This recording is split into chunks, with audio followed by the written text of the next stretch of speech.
Hey everybody, this is Austin Ivensmith from WayForward. I'm the director on The Mummy Demastered, and I'm joined by Tom Hewlett. Hey everybody. Tom helped out on this wonderful game. The writing you see in front of you is his. And yeah, we're watching Kojin doing some run. I know him as Coda, and I was lucky enough to go to GDQ last year and sit on the couch and watch him run this. So I want to see if he can do as well as he did at GDQ. I am disappointed he's skipping my face. Can't see my face. Yeah, we have not watched this run prior to this recording, though we have Yeah. seen runs before. Yes. Yeah. Like Tom and I are in our separate houses on separate machines, and we are watching this for the first time together. See if we see anything wacky and respond to it.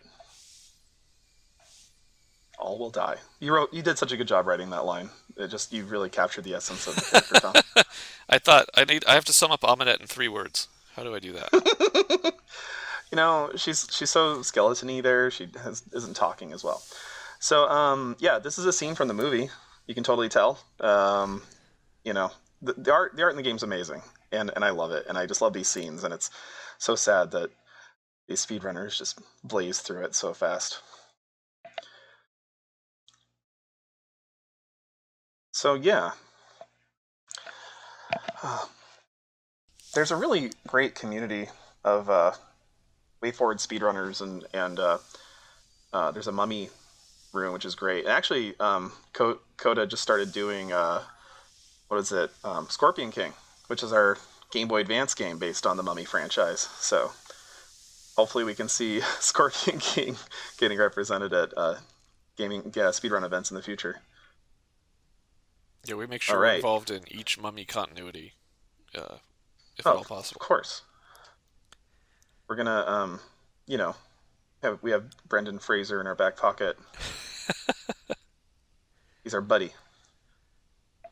So yeah, that is my face. I'm the face of Dr. Jekyll, who was played by Russell Crowe in the movie, and we couldn't get his likeness, so we used my face instead. So it's like a dream come true being in a video game. Maybe someday I'll be in a River City Girls game. Oh, it's not all it's cracked up to be, man. Let me tell you. Really? You get to like stand around a store talking to people. Seems kind of cool.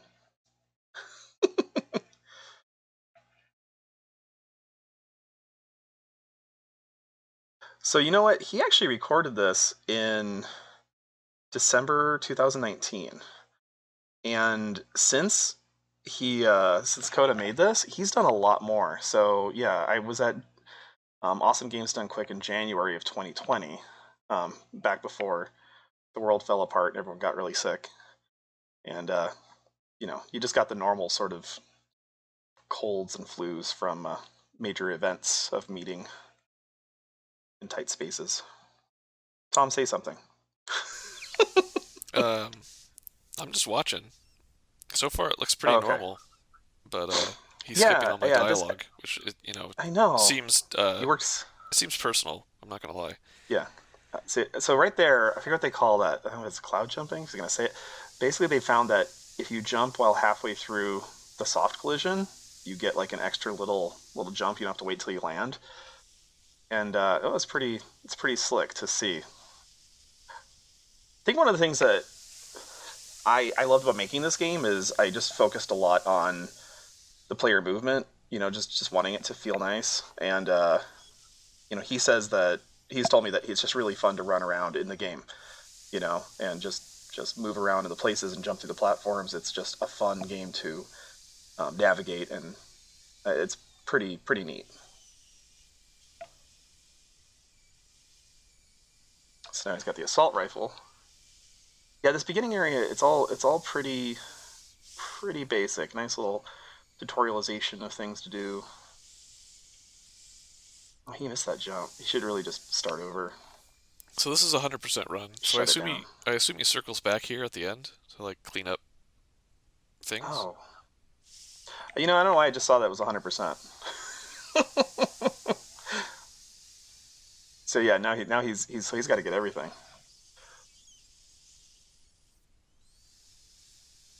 So I wonder what he's gonna. What if he's gonna get everything without the water, or everything but the areas with water, because he can't go in there yet. So if anyone hasn't played the game, obviously taken a lot of inspiration from Metroid, Super Metroid. Oh, look at that! You did a damage boost. That was a nice You got boost. knocked up to that platform. That was good. I mean, I think you can make it there without the high jump, but He just grabbed one of the relics. Those don't do anything, right? Correct me if I'm forgetting, but they're just there no, they don't. There's for Coda to collect them on this run, basically. exactly, yeah. They're needed for the 100% run.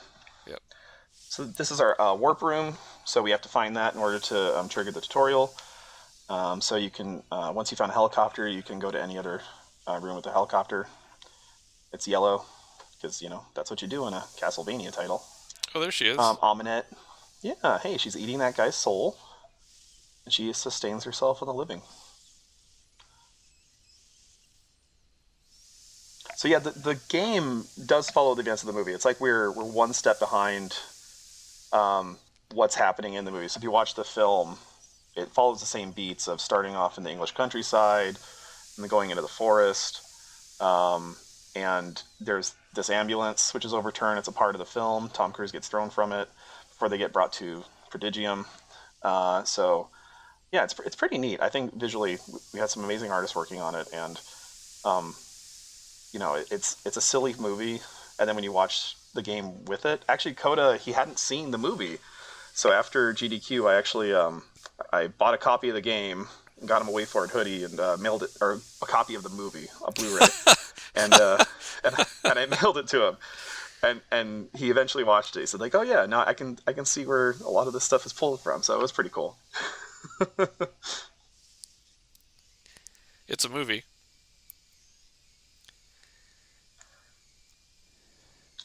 I like this room.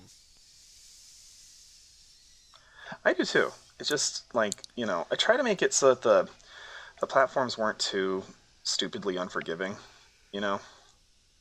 Well, it's fun. You go through it this way without the wall, without the ceiling climb, and then when you come back later, it just has a different feel because you're climbing on the ceiling and stuff. Tom, what are the name of those enemies in Metroid that come up through the ground and then fly horizontal? You got the map.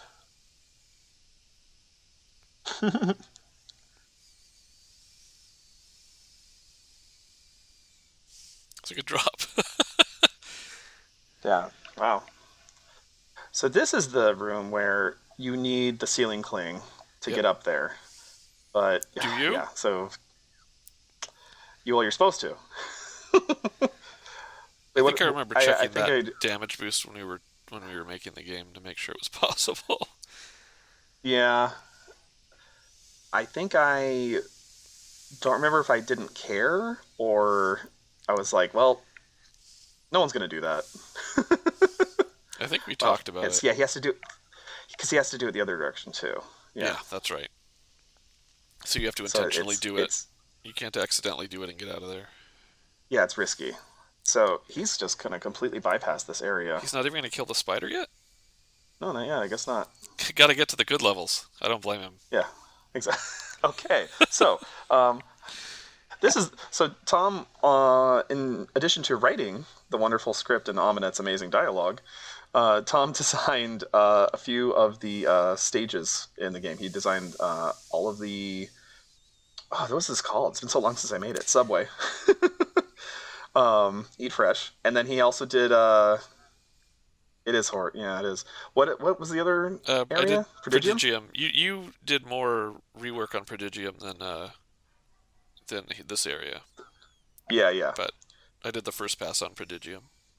That's right. That's right. Yeah. So I mean, yeah, you helped me out. We were kind of short staffed for a little while, and you did a bunch of level design, which helped me out greatly. Like any good Igavania, Metroidvania, we planned out the overall room size and scale and layout, and then Tom came in and did the individual like jumping and sort of flow of the individual rooms. So it's something I definitely couldn't have done on my own. in the time we had. It was actually really fun. Normally, Austin and I are both directors, so normally I'm the one doing the overall Metroidvania map, but since you did it on this game, I could just focus on each room. It was a nice change of pace for me. Yeah, I had never done a Metroidvania like map before, so it was really fun to try it and just see how it is. And it's amazing how much we cut because the game is probably about 75% the size I originally thought it was going to be, and there was just too much filler. It just was it just needed to be like parsed down a bunch. And I think I'm really happy with the size that it ended up being. Yeah, I think people like that it's more compact, I guess it would be the term. There's not really Yeah, filler, which make when there's secrets, it makes it feel really dense with secrets. right. And you don't want to artificially stretch something. It just I feel like your time's being wasted.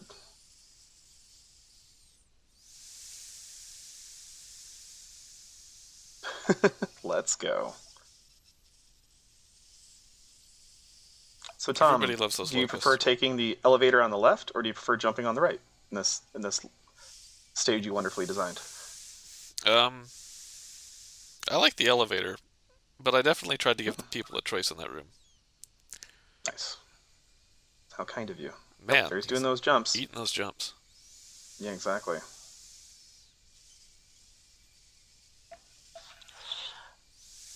And of course, when you're developing a game like this and you don't know what you're going to call any of your power-ups, you refer to them by the name they have in other titles. So everything was named after either a Metroid a Metroid power-up, like Speed Boots, but now it's Speed Boost. Or it's referred to as Speed Boost. Smooth. Oh Oh, no, it's it's the just run scroll speed of increase. Kabui. The scroll of Kebwi. You know what's really funny is I don't know. I never remember what all the different things are called between the scrolls and the relics, and they call them something. I'm like, the Ankh of yeah, that's just the thing I call the ceiling cling. So So he didn't get the other items with the speed boost that you can get right there. no, he didn't. Interesting. Oh, there's a reason. There's a reason for that. And when it pops up, I'll talk to you about it. Okay. Okay, so he's gonna try to do this room,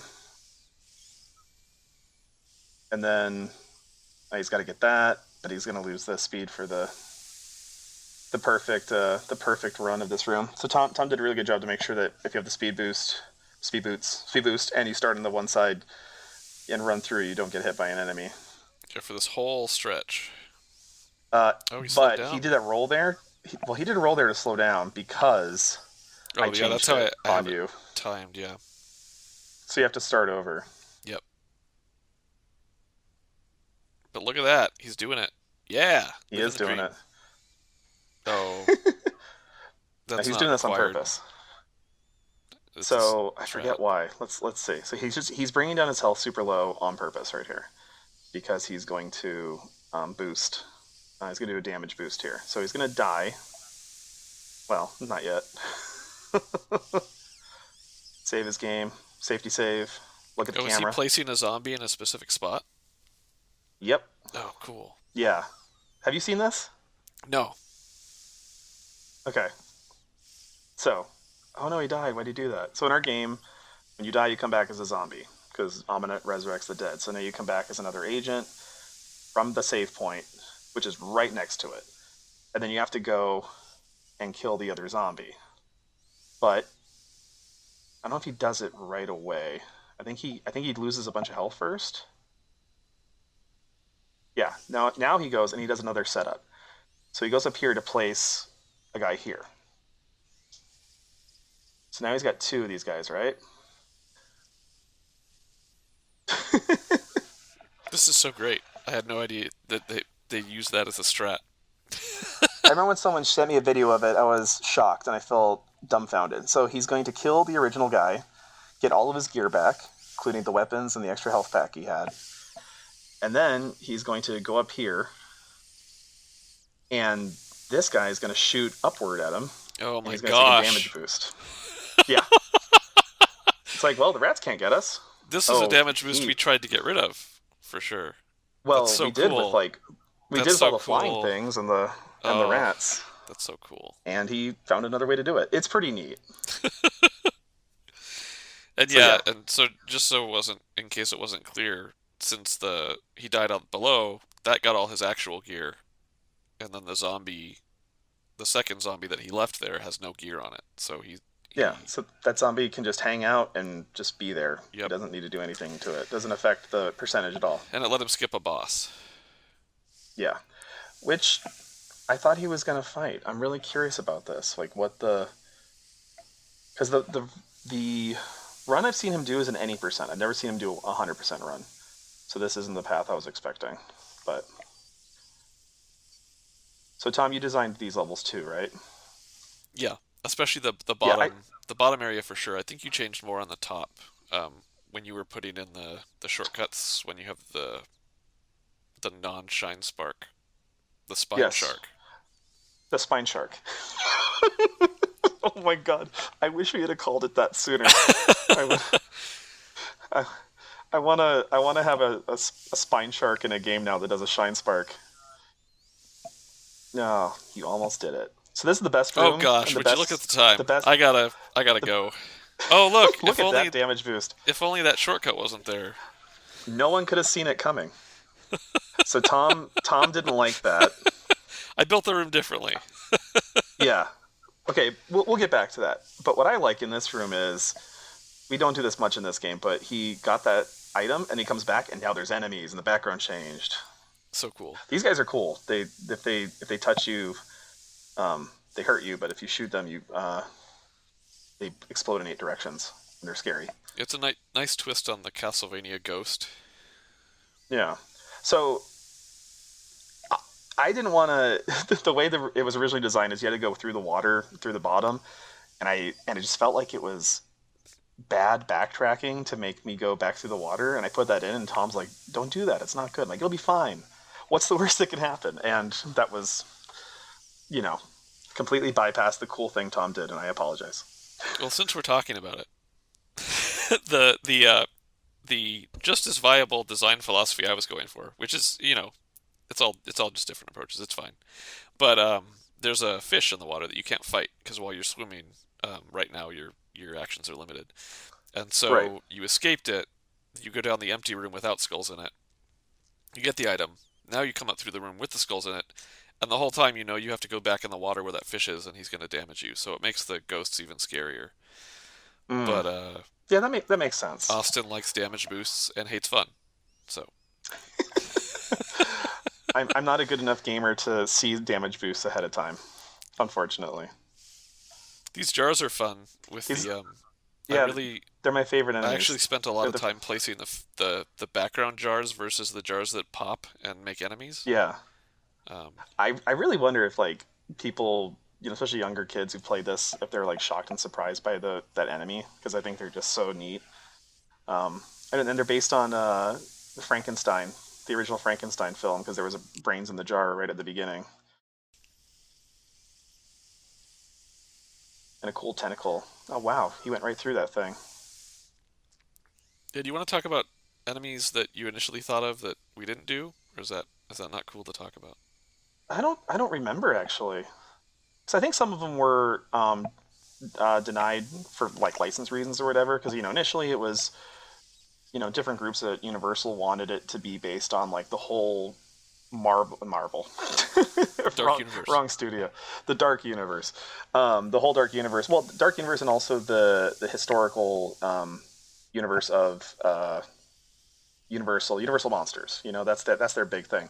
So they said like, yeah, go through the past of all the Universal monsters, in history, and do whatever you want to do, and let's get as many references as possible. Here he is using the elevator. He's going up. He can repel upward, not just downward. He's got a handy dandy gadget. That's my explanation. But yeah, so early on it was that, and then later, different groups are like, it needs to be based more on the new movie. So we had to find a nice sort of balance of things that didn't feel out of place. It didn't feel too much like Dracula, too much like Frankenstein, too much like the Wolfman, so that kind of stuff. And I'm happy with what we ended up with.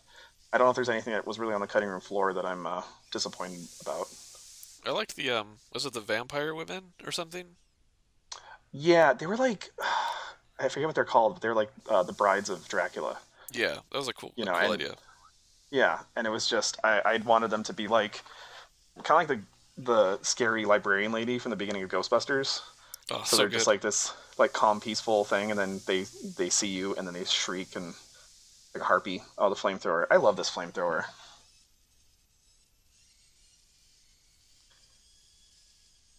Oh, refill your ammo. And it's cool. You can only have two primary weapons at a time. So if you do become a zombie and that zombie has your flamethrower, you can you have other weapons you've collected that you can use to defeat it. And You're he's not gonna just use the stuck with the flamethrower default. against you. Yeah,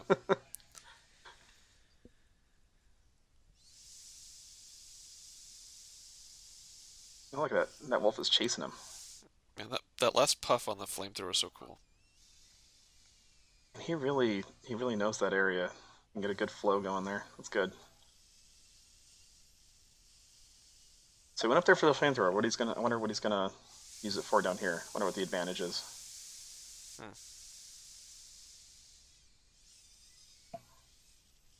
He switched to the machine gun. He's gonna get the harpoon. Okay, so yeah, we have the Quicksilver harpoon or Mercury harpoon. Quicksilver, Mercury. I guess it's an interchangeable term ish. Did you Oh, just get and he rid got of rid the of the flamethrower. flamethrower? Yeah, he That's did. huh. Well, I think he did that to fight this boss. Oh, because like, and also the harpoon just blasts through all the boxes. It Bye bye doesn't brains. stop on them.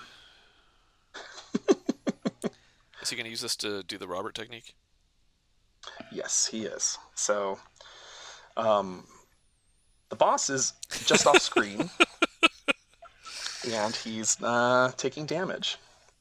Yeah, it's interesting actually. After they made this video, but look at that gun and look at those bullets. I mean, come on, it's epic. There's a technique that they do that I think was I don't know if they got the idea from Cuphead, like the flying levels in Cuphead, but they do like a quick like button spam on weapon switch with the keyboard, and they can actually fire faster than the normal rate of fire. Oh, he's doing it right now. Never mind. I guess he can't really do it with the machine gun, but he's doing it. He's getting out multiple harpoons faster than he could with just the harpoon gun. And then the platforms, which are normally floating. It's a pretty cool looking boss. It's really unfortunate. It's Anubis. Looks like those things in the background. He's got a bunch of scepters and he floats. It's a real bummer.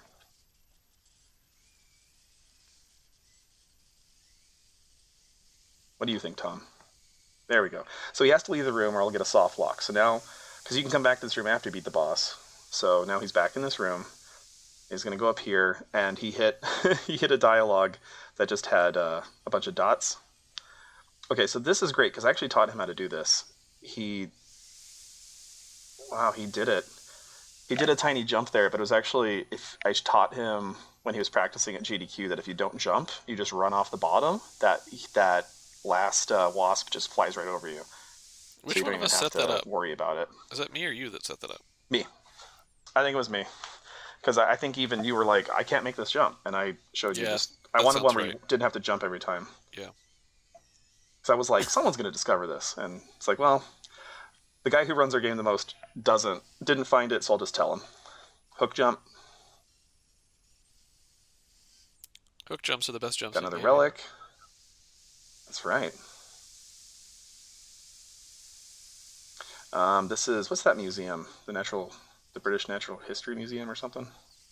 Yeah, just the Museum of Natural History There you go. Thank you. with the everyone's favorite enemy, the screaming sarcophagus. The yeah, the Darwin statue coming after you. That would have been a cool enemy, right? No, he did not choke.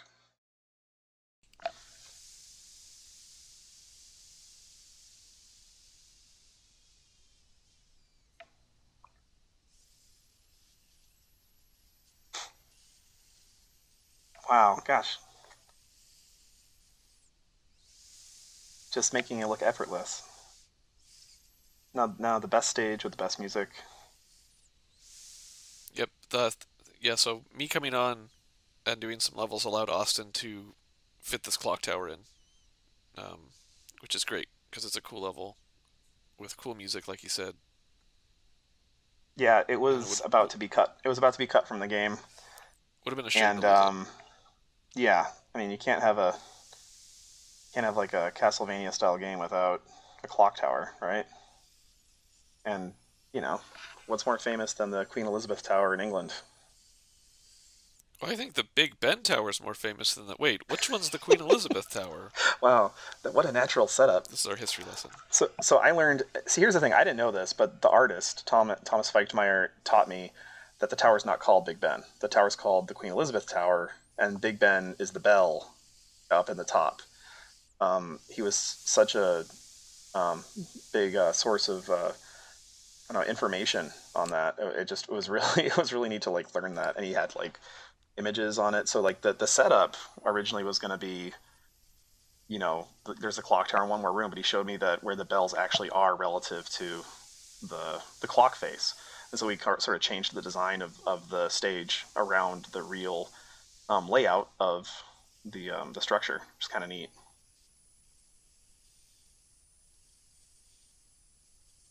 So yeah, nothing fancy here. Just he's got to make these jumps. He doesn't have the ceiling cling. Wow, he did so.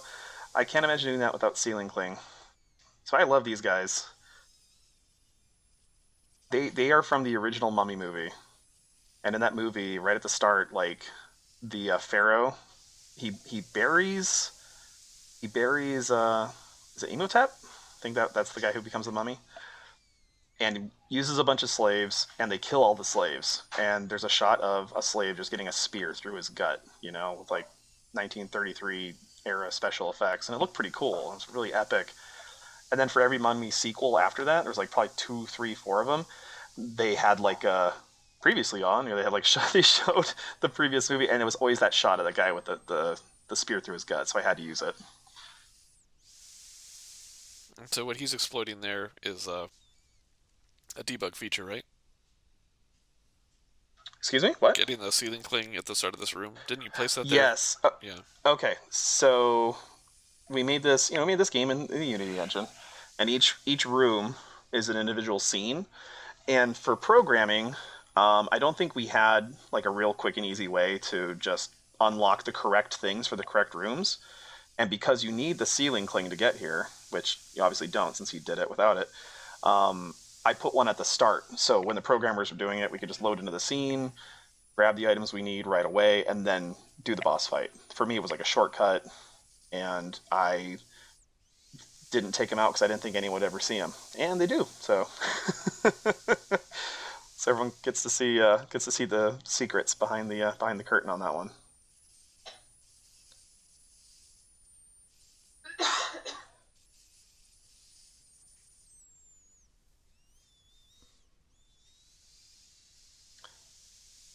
Tom, I And think you put too much HP on the bosses. I You don't should have know. made it a lot easier. It doesn't feel that long when, Anubis feels long when you're not fighting him. Right. Um, All right, now he's got to go top of the tower. All right, now there's Big Ben.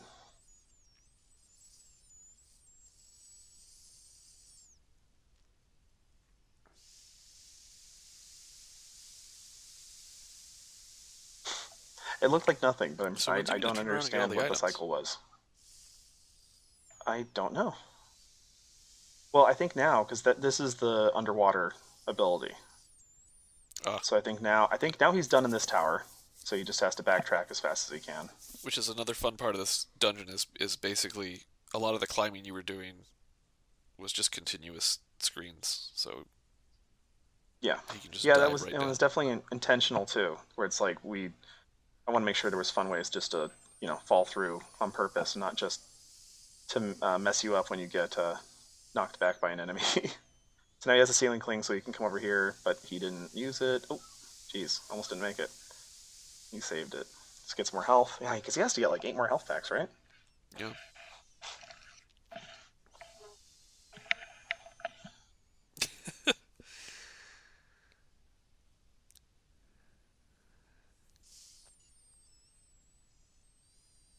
And I love the art of that stage, and the music is just amazing.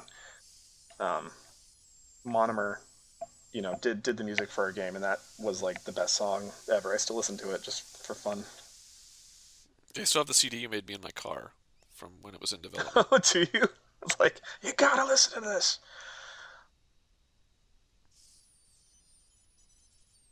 So he's got the get the underwater statue. So now he can do the phase dash, which Spine lets him do chart.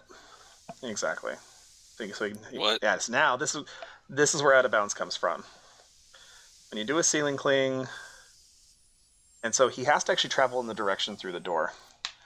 And it can be dangerous because there's no automatic death pit anywhere. So if he falls out, he's dead. He can't save it. Or he's not dead. He's just falling infinitely, and he needs to reset the game. Hmm. But yeah, so when we were hanging out after GDQ, and he was saying like, "Man, it'd be really great to," um, he said it'd be really great to be able to get that at the start of the game. I'm like, well, all you have to do is just have the item. You could probably manipulate a save file, or something. Someone could do something, and they actually ended up doing that. So now they have a reverse boss order method because you get that right at the beginning of the game. So they can just go through the walls and stuff.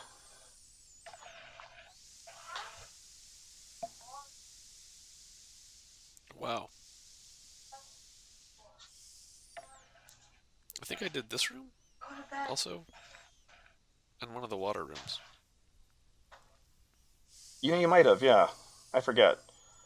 It's been too long. When did we make this? Like 20 years ago? If there's too many locusts, it's probably my room. Sorry, everybody. These guys are hard.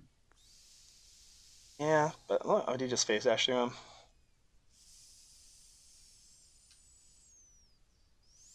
I hate when that happens too. Oh yeah, and then yeah, use the face dash to bust through some walls, Yeah. Oh. and just bust through without using a C4. So he doesn't have any.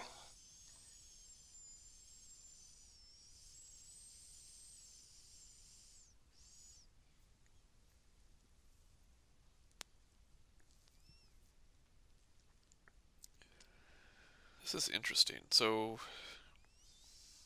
is he gonna like just go back to the start and then recycle through the game?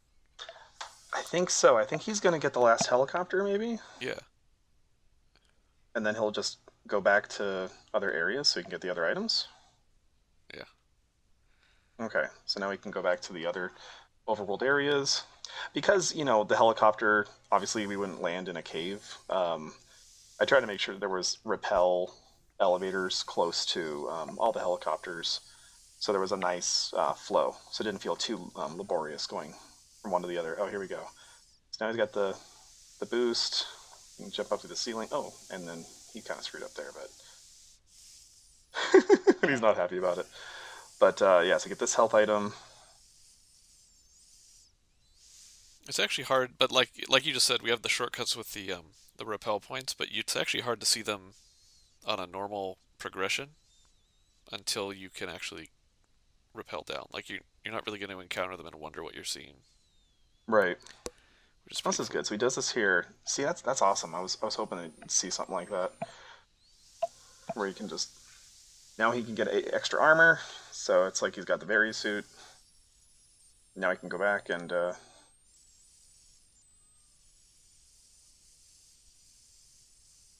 so he's happy about something.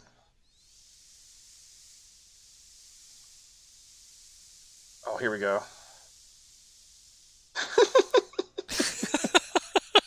Oh my god, that Uh, was so good. Okay, I haven't seen anyone do that. Like that was it's worth it. It had was you all planned worth that it. one? That's I know you planned a lot of them. yeah. Well, I mean, I set him up where it's just like, well, I'll make. I tried to make sure that there was no platforms that would block it to prevent that from happening. But I never even knew if that could happen, Yeah, I just remember which is pretty seeing awesome. like really late in development. I like logged in and updated the project, and like you changed all my levels, and I was like, "What are you doing? Like we talked about this. Why'd you change all of them?" And you're like, "No, I didn't." And you just put in all those shortcuts Yeah, yeah. so you can bust through the walls. That's basically it. Yeah, so that one there was no like wall that broke apart, but there are areas where you do that to break through the walls. So for there are some like secret shortcuts. I This think there this is room one is through one of this them. side. Yeah. Yeah. Um, there was one that I had to take out, which was in uh, the sandy town, where I had to make a door higher than the other so that you couldn't accidentally go through the whole thing because you accidentally. Oh, he's going out of bounds.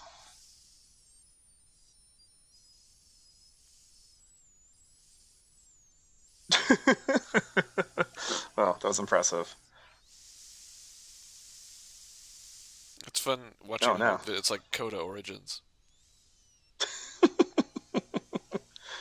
So yeah, this is a weird little area down here, and there's only a couple things, so I guess it's faster to go There this you way. go. Oh, there you go. There's the Bust your there's way the through it. shortcut.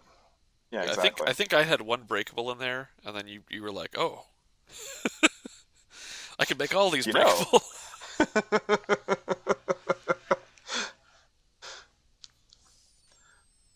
It's really fun when you get to iterate like that and just like discover the fun of it. Oh yeah. Oh, nice. We couldn't do a silhouette room. This is the closest I got. Having like a blood red room. It was really fun. I mean, it was a single tile set for this area, so I had to do a lot of color variation to change it up and make them feel different. So when you go from one to the other, you don't have to look at the map to know that you're in the right spot.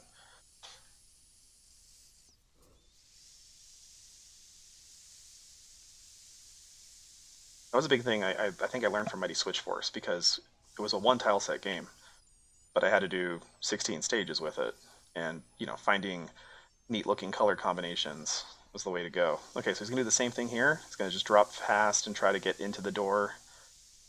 Cool. I can get the laser gun. Those guys are a pain in the butt, but the harpoon takes them out in one shot, which is pretty cool. So this is the plasma beam. This weapon was inspired by one of my favorite arcade games growing up, which was Raiden 2. There was a grocery store that had a copy of it just in the front, and my mom would go grocery shopping, and I'd just stand there playing Raiden 2. And you get this purple power up, and it would just be this automatic homing gun. And it was pretty cool looking. So it doesn't look like he's going to use it, but if you check out the game, it's a pretty neat weapon to use. And luckily, he's able to jump up through all the collision. He isn't stuck there. So if you see now, now these unlock more things in the game. There's a couple more locusts, and the spear boys are there. So we add more enemies to the different areas. So when you backtrack, it is a little bit more challenging.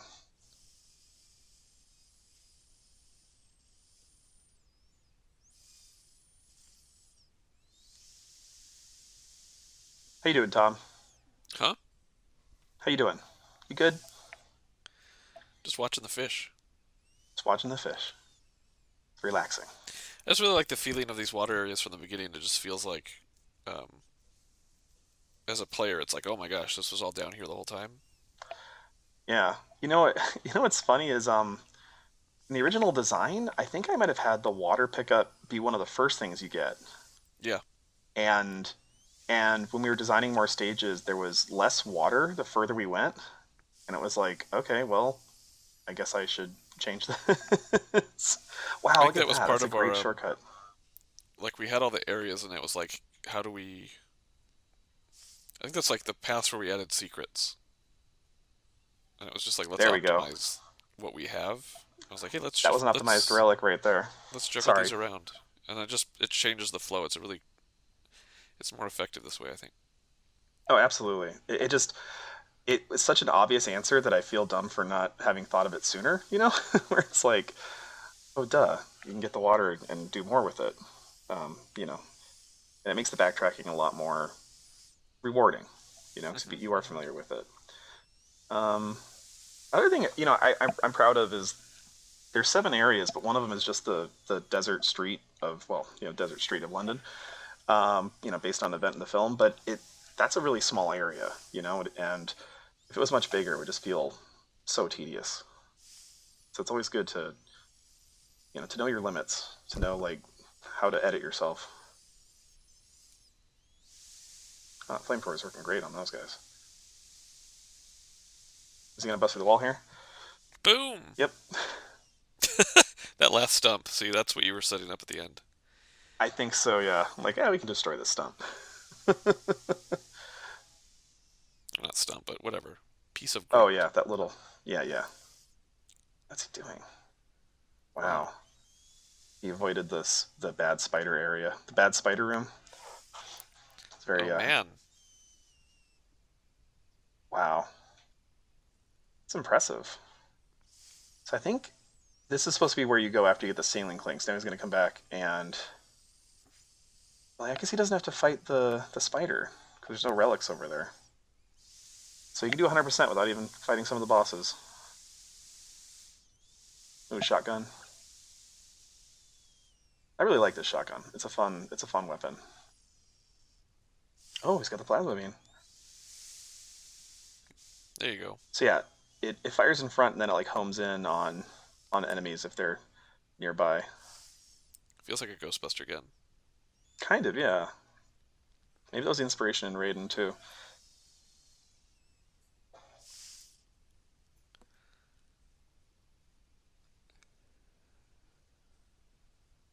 All right, go back to the subway. Now he can use that boost to his advantage. Oh yeah, look at that. It's homing in. That's awesome. Now he's gonna boost down. Yes. Hero Oh, landing. he missed. He could have gone through the middle there. He didn't go through the middle. Guess to get that one. Yeah, that's true. He can just boost his way back here.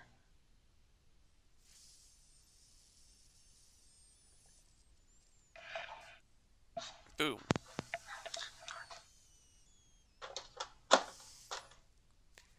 So does he have to fight the second boss at all, or did he effectively skip that forever too? I don't know. Guess we'll find out. I think there might actually be a bug where he enters through the back way. Wow, that's impressive.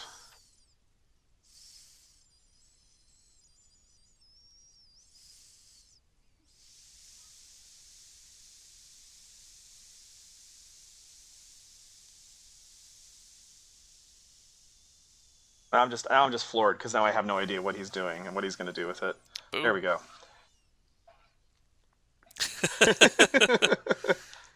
So this is the only room in the game where you need to do that.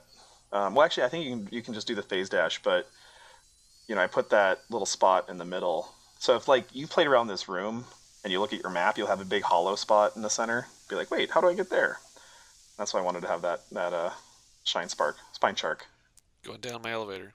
spiny shark. It's gonna do it backwards here. Boom. Oh.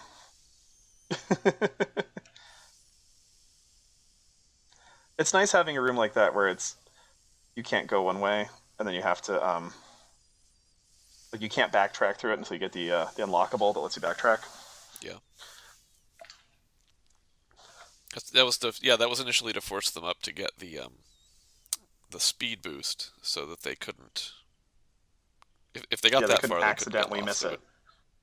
would um, force them It's like, there. well, I have to keep going forward. Or they I get often mad and keep quit. relics in underwater crates myself. It's pretty safe I for the love, most part.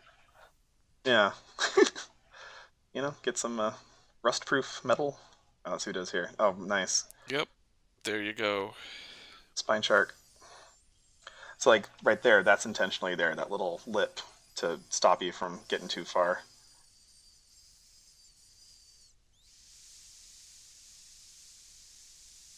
Now this is behind the second boss, so this room here is going to be, is it no knockback? Yeah.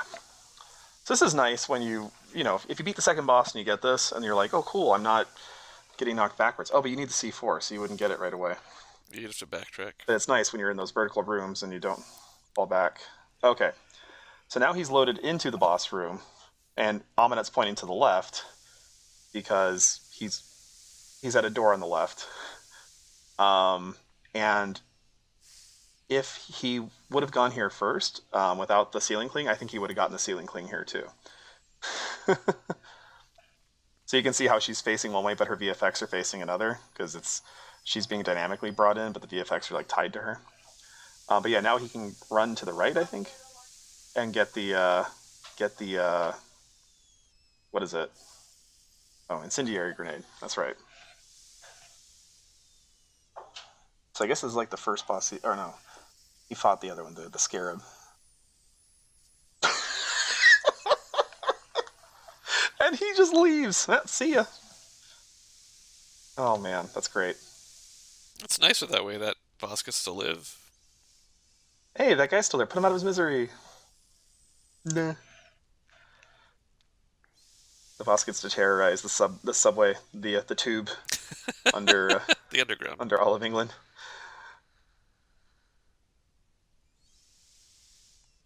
Um, Huey Lewis. That boss is actually based on an Abbott and Costello movie where there was a giant iguana running through a pyramid. The movie was out in 1955, and it was a great practical effect, especially for the time, because it's like Abbott and Costello come running out of this doorway, and then right after them comes this giant lizard, which is just an iguana shot at a different scale, and you can't tell. You actually, it's a really well done effect. I was so impressed by it. So I had to incorporate that into the game. I mean, Universal was nice enough to give us like a collection of like all the Mummy movies and all the the Universal monsters, and there was a lot of different Mummy films, and so it was really fun to be able to look back at all those films in one go. Yeah, super phase it. He messed up. And those piranhas.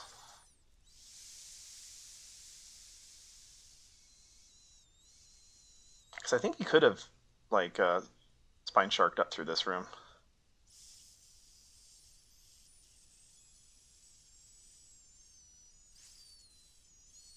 Those dogs are really resistant to the laser. Yeah, it's shocking.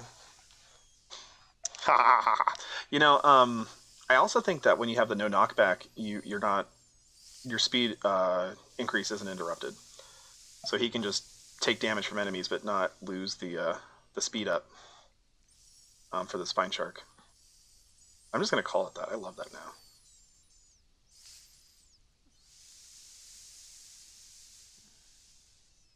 I was just gonna say, like, if he would have fallen out of the world there. That's a lot of wasted time. Oh, jeez. Oh, Coda the potty mouth. He's a good guy. I'm just teasing. So yeah, getting all these bandoliers. I forget how many there are. I think in the end, too, it was fun to put in the relics because I think we had like 40 something items, and I was like, well, if we make it, this many bandoliers, we'd have 50 items, and then we can have 50 relics. Then, each item you pick up is worth 1% of a completion percentage. So, oh, he's got 43 already. It's really impressive. Wow.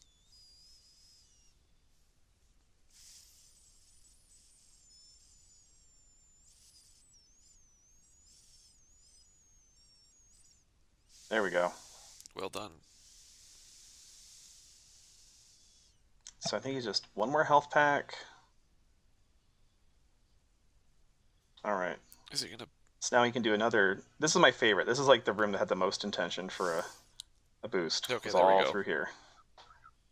Yeah, there's that relic. Just go through the whole room and move on with your life.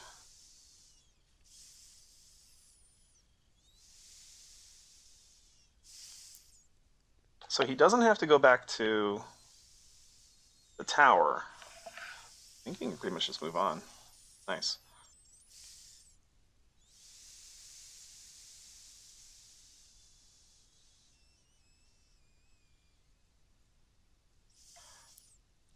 Do the skeleton's bones arc Skeleton bone arcs change based on your location? So there was a horse head statue there, which was from the reference, and it's there on purpose. See, that's the room there. There's the two walls are at different heights. Yeah. Sorry, we'll go back to the skeletons in a second. I just wanted to say that real fast. That yeah, so you can just bust through this room and end up here. Um, so what were you saying about the skeleton bone arcs? They change based on your location. Like earlier, they threw one really Yeah, high, and then just as he was escaping that room, it threw it really horizontal. yeah, they do home in on you a little bit. That's cool. Like it, yeah, it was a little unfair early on, and it might still be unfair. There's a number of unfair things in this game. Yeah, I've been working on Bloodstained Classic mode, so it just felt wrong in my brain when they threw it. Instead of a set arc, it was like at you. Oh, gotcha, gotcha, gotcha. Yeah, I don't know. I wanted to change it up a little bit, and oh, another helicopter. If skeletons always So keep you guessing. Is he ready for the final area? looks like it. I mean, how far in are we? I mean, we're at 51 minutes. Yeah, we're here. It's always fun to hide upgrades in the final area too. Yeah.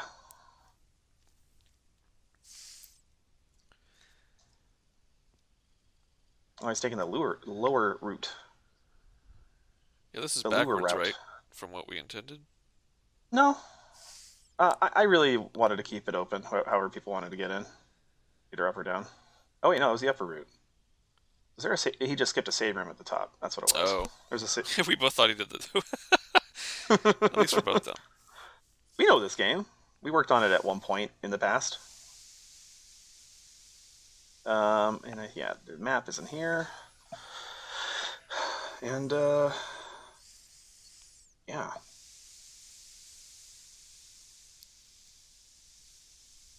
Oh yeah.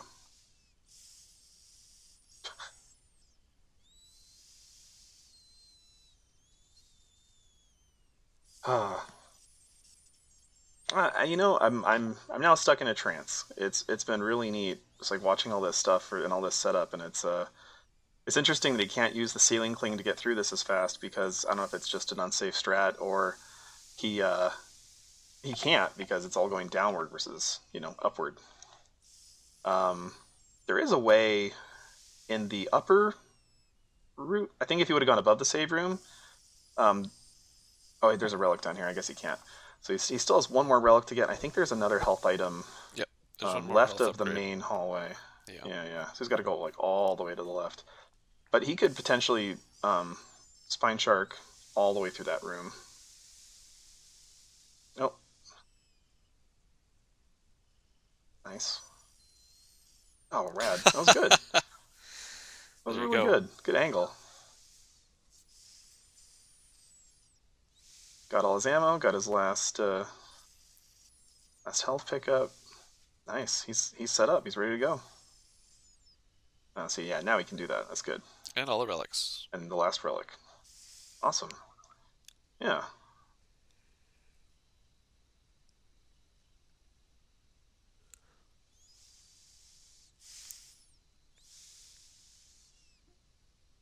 There you go. This was a fun refresher. It's like, I want to remember that game I worked on, but I only have an hour. All right, and here we are in the final boss room. Um, he showed me in this after you beat the boss, there's a way to or there's a way to get to this boss room, and then it can complete break the game because you missed the door. It takes like a crazy accurate jump, and it's very risky. So he's doing that really quick reload. He's got the rocket clusters, the Quicksilver harpoon, and there you go. Killed really fast. And then she calls upon the dark presence of Set. It's Set, right? Yeah. And yeah, now we battle this monstrosity. And like any inspiration from a Metroidvania, from like a Metroid, I wanted to have an escape from this. So I don't think you need to. Do you have to actually make it out to get 100%? That's a good question. I don't know what their rules are. I mean, you get an ending either way. once you defeat the So boss. he's just dashing through him to damage him. And just wow, that's awesome. So yeah, let's see if he just dies or he actually goes for it. Oh, he's gonna speed boost.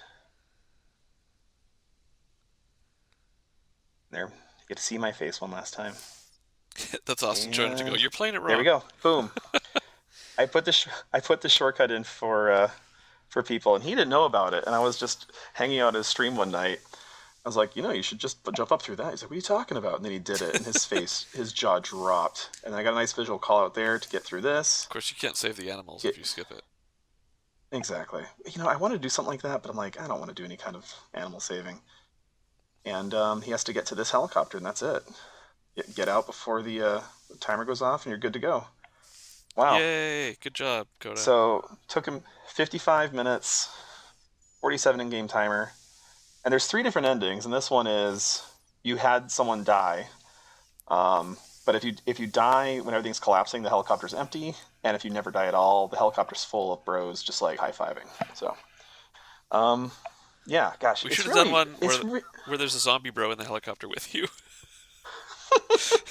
it'll be for this. It'll be for a sequel at some Yeah, point. yeah. Um, yeah, so that was really cool. Hopefully he plays the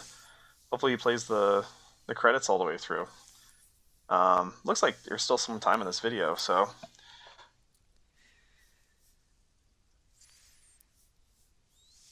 I don't know. It was a really really fun game to make, and Okay, I know that it guy. was I work with that hey, guy. it's that Austin guy, Yeah. and yeah. Oh, and see ya, Coda. Coda's the best. He's really awesome, and it was so much fun being able to be on his couch. Hey, designer Tom Hewlett, Yeah, to be he's on the alright. couch at GDQ last year. So, um, yeah. Is there anything else we should talk about before we head out of here? No, I mean, if people haven't played The Mummy, I hope they do. I hope this was cool and they got excited about it. Um, Obviously, it's a different experience if you're not speedrunning it, so I recommend it. Check it out. It can be really challenging at times, but I think once you sort of get used to a few of the enemies, it really starts to click, and it can be really fun. And I feel like the agent has a lot of agency with how he moves around and does things. So it's fun to play as him. It's got a I called it a Controidvania at one time because when it was uh, more of a shooting game with like all the different weapons and stuff. So the special thanks at the top there, Steve Holcomb and Wolfgang Koroshelli, two old friends that I lost, and David Prochaska, who still around, just artists who inspired me, and Steve Holcomb was a American bobsledder who I went to elementary school and middle school with. And so we lost him that year, and I wanted to shout out to him because he was a good friend. So yeah, and a bunch of streamers because when I was making this, I was watching them play PUBG. Oh wow, you thanked Sakamoto and Iga. Of course, and Deer Force, And and Jeremy Parrish. Deer Force! We did it. Deer Force, and Jeremy because he liked the game and he wanted to interview us, and it was really great. And now he's at Limited Run, and you can pick up this game from Limited Run if it's still around. I think it's gonna be in stores supposedly. So Full circle. That was good. anyway, You tied that together. yeah, I did. We didn't plan this. We're just that good. Anyway, I'm gonna sign off.